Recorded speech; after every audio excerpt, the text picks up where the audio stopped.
mumtahinin wa mumtahinat.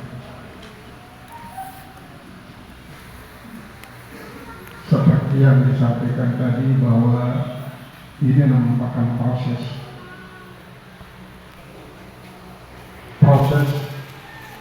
yang kita anut di sini adalah kayak orang melahirkan, masuknya cepat tapi keluarnya harus sakit-sakitan.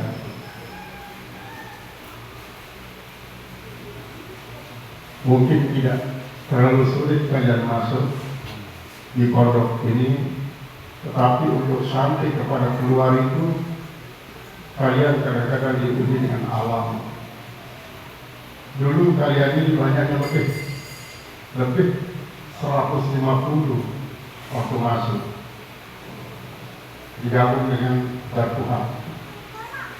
Yang paling banyak adalah Darussalim, tapi sekarang hanya 57 yang bisa lahir. Yang lainnya adalah pemburuh.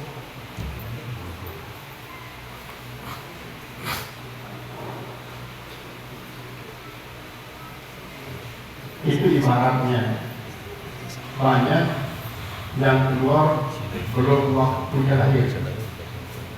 Kalau istilahnya dalam melahirkan itu namanya orang laut. Orang laut. Maka bersyukurlah kalian bisa lahir dengan normal setelah melalui tahapan-tahapan baik yang sifatnya edukatif maupun yang sifatnya non-edukatif.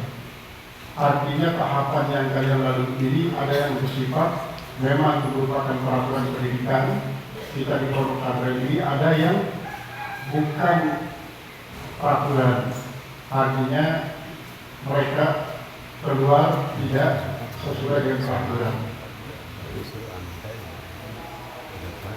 Maka bersyukurlah kalian, pertama kepada Allah Subhanahu wa Ta'ala, kedua kepada kedua orang tua kalian, ketiga kepada guru-guru kalian, keempat kepada teman-teman, sebab bagaimanapun teman kalian juga mendukung sehingga kalian bisa sampai di penghujung ini. Ini sesungguhnya namanya adalah al-imtihanul am, yaitu ada ujian umum untuk semua dar. Dan kan ujian kalian di setiap dar itu namanya imtihanul khos, sesuai dengan dar kalian. Dan alhamdulillah semua dar ini pengetahuan ilmunya merata.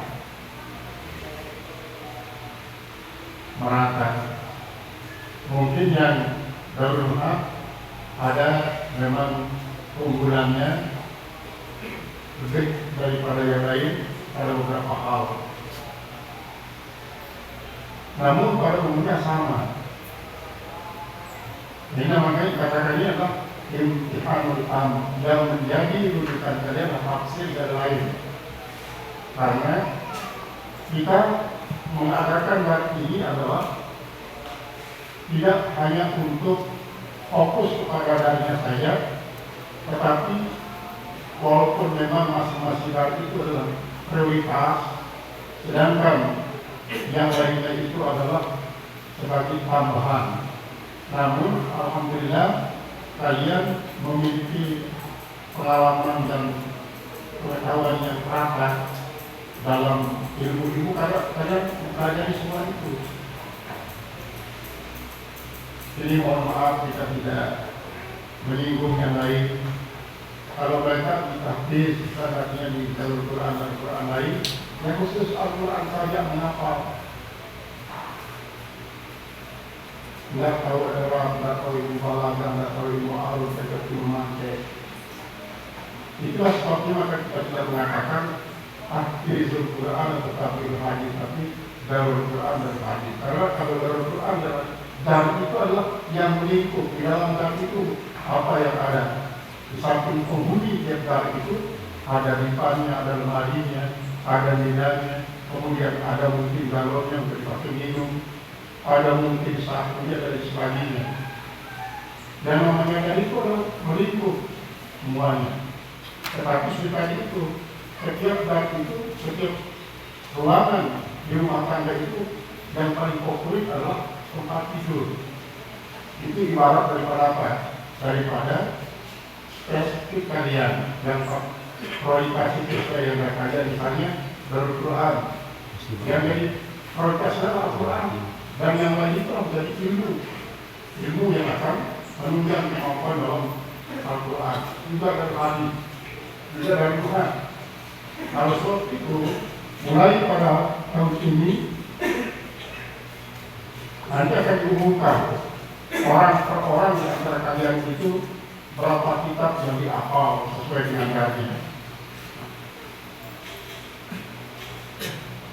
Itu sebabnya kesempatan tadi berapa yang begitu 3.000 kalian harus praktek pergunakan waktu ini sebaik-baiknya.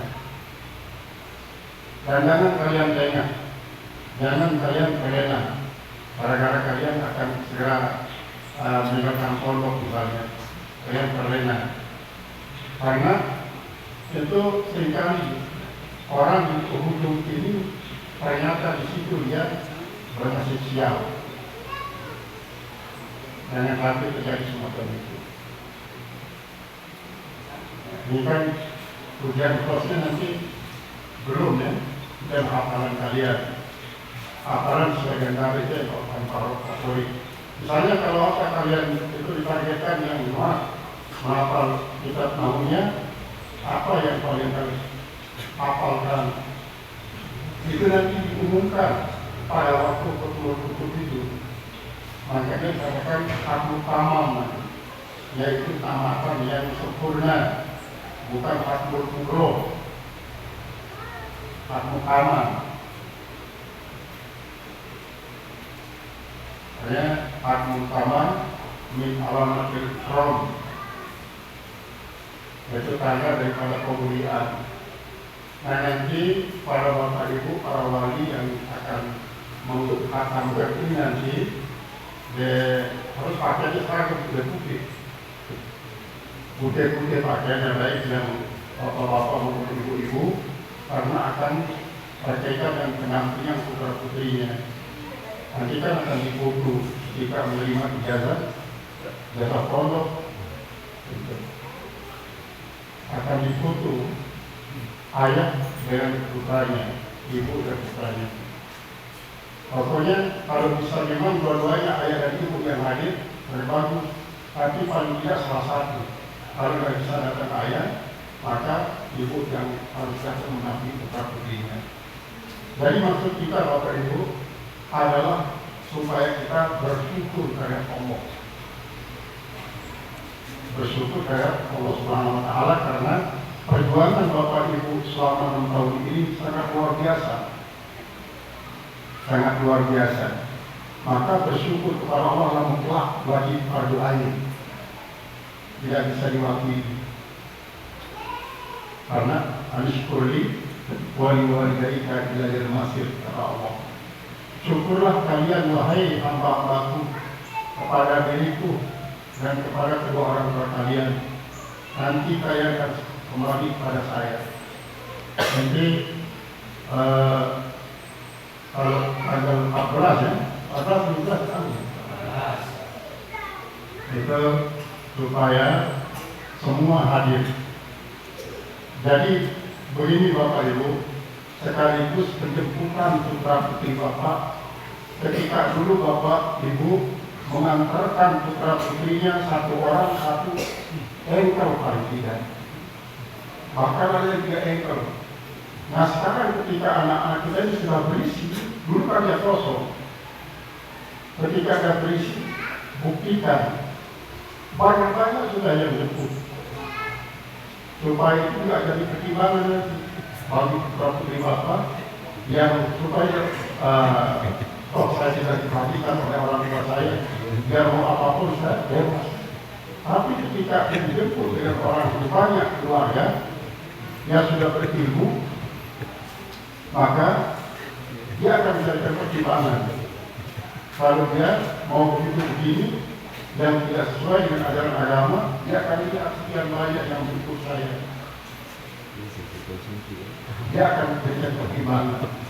Karena kita tidak ingin melahnya perjuangan Bapak dan Ibu dan anak-anak kita selama 6 tahun itu akan sia-sia belaka setelah dia lama. Ini berapa banyak yang kita lihat baru kita tak pernah mondok. Dari segi pakaiannya, dari segi penampilannya, dia sama dengan orang yang tidak pernah mendengarkan pelajaran di pondok. Itu yang kita tidak inginkan. Maka dengan bersyukur itu kita menginginkan seperti apa yang difirmankan Allah dari syakartum dan zidanakum. Kalau yang kafartum min azabi asyadid. Jadi kalau Bapak Ibu menyebut praktiknya adalah merupakan wujud rasa syukur, nanti ilmu yang didapatkan di pondok selama 6 tahun ini akan bertambah terus. Itu tandanya berkah. Tambah apa yang dianugerahkan oleh Allah Subhanahu wa Ta'ala. Jadi ini kalian harus betul-betul kalau tentang waktu sampai kalian ujian nasional nanti, jangan lengah, jangan terlena. Kalian harus betul-betul awasi diri kalian. Jangan sampai kalian nanti di penghujung ini justru kalian mengalami sesuatu yang tidak kita inginkan. Saya terus mengatakan jangan pernah kecewakan kedua orang tua kalian. Karena apa? Sepintar apapun, sealim apapun kita, kalau mengecewakan kedua orang tua, jangan harap bisa usul seperti ini.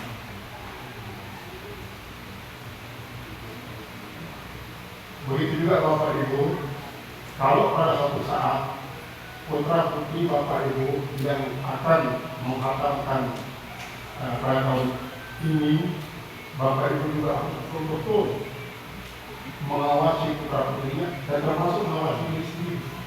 Jangan sampai Bapak Ibu kadang-kadang diuji juga oleh Allah SWT sampai kadang-kadang tidak sadar kita mengucapkan kalimat-kalimat yang mengarah kepada anak-anak kita yang akan mengalami sesuatu yang kita tidak inginkan.